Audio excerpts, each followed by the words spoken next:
Throughout history, humans have faced the relentless grip of winter illnesses long before antibiotics or modern cold remedies. In every society, from medieval Europe to early 20th century America, there was a single, consistent practice that became the backbone of cold prevention. This wasn't a miracle potion or a fancy gadget. It was an understanding of body temperature management and exposure control, combined with simple dietary and hygiene practices that kept pathogens at bay. For historians and preppers alike, studying this practice reveals a powerful blueprint for winter wellness, even in today's world. People kept their bodies warm while controlling indoor air movement. Long before central heating, folks recognized that sudden temperature changes could trigger illness. In English cottages of the 1600s, heavy woolen bed curtains were standard, not just decoration. Families would hang thick drapes around sleeping areas to trap heat, creating microclimates that prevented cold air from settling on the body. In colder regions, the concept extended to layering clothes indoors, linen next to the skin, wool over that. These layers weren't just about comfort, they were a form of early immunological defense. Warmth kept the body's circulation strong, preventing the nasal and respiratory passages from becoming vulnerable to viral and bacterial invasion. Modern preppers can replicate this by using thermal blankets, insulated bed tents, or even strategically layered sleeping arrangements during winter camping or power outages. Communities maintained clean, dry air to prevent sickness. In towns and villages from the 1800s, people noticed that damp, stagnant air worsened colds.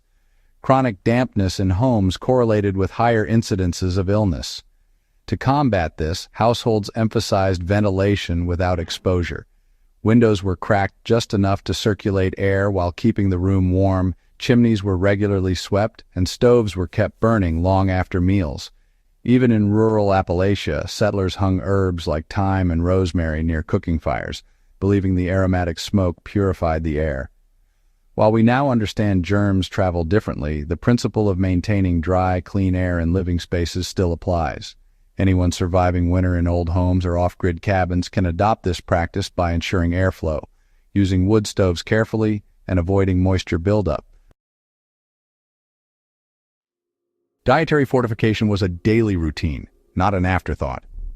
Across centuries, families learned that what they ate determined how they handled cold seasons. In 19th century Europe, a winter diet emphasized root vegetables, preserved fruits, and bone broths, all rich in minerals and slow-release energy. Fermented foods like sauerkraut and kefir were staples, providing early probiotics that helped maintain gut and immune health.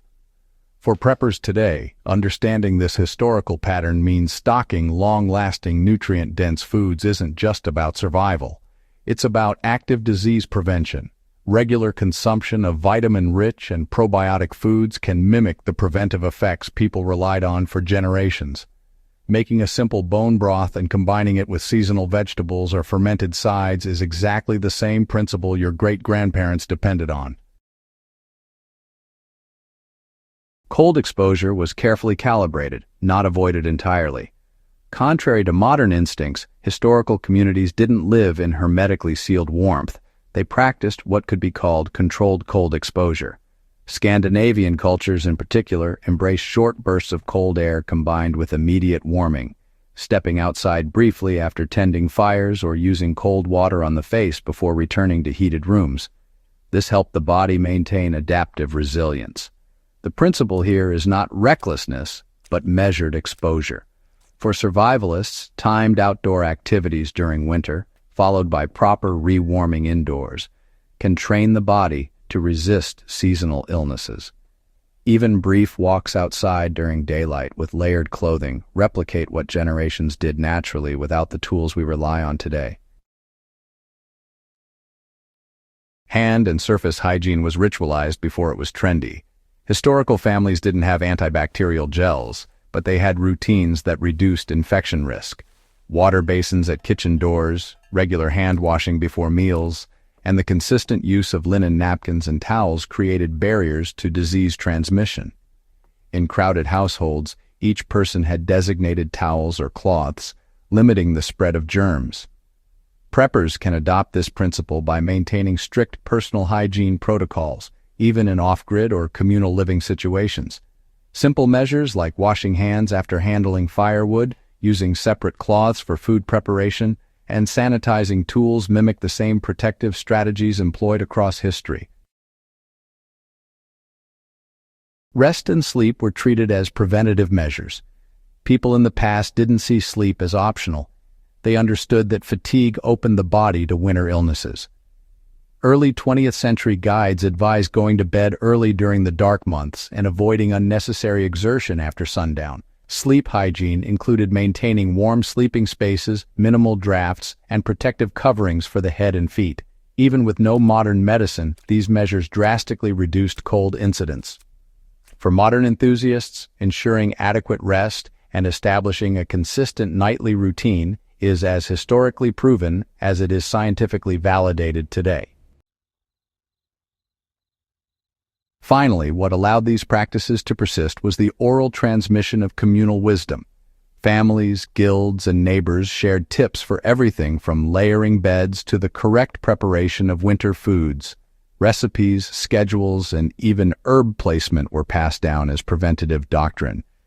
Preppers and history buffs can, really glean a lot from this model. By documenting and sharing your own seasonal practices, from food preservation to bedding arrangements, you preserve knowledge that might save lives during unexpected crises. Applying these practices today requires observation and consistency. Every historical method we've discussed has a modern application. Layering beds and clothing translates to thermal blankets and insulated bedding. Dry air control becomes ventilation and humidity monitoring. Diet, rest, and hygiene remain universal defenses. Controlled exposure trains the immune system, while sharing practical knowledge ensures communities are resilient. These aren't just abstract lessons. They are actionable steps anyone can implement, whether in a historical reenactment, off-grid living, or modern home winter prep. Understanding the cold season practices that ended colds across centuries gives us more than just historical insight. It gives us a toolkit for survival, health, and resilience.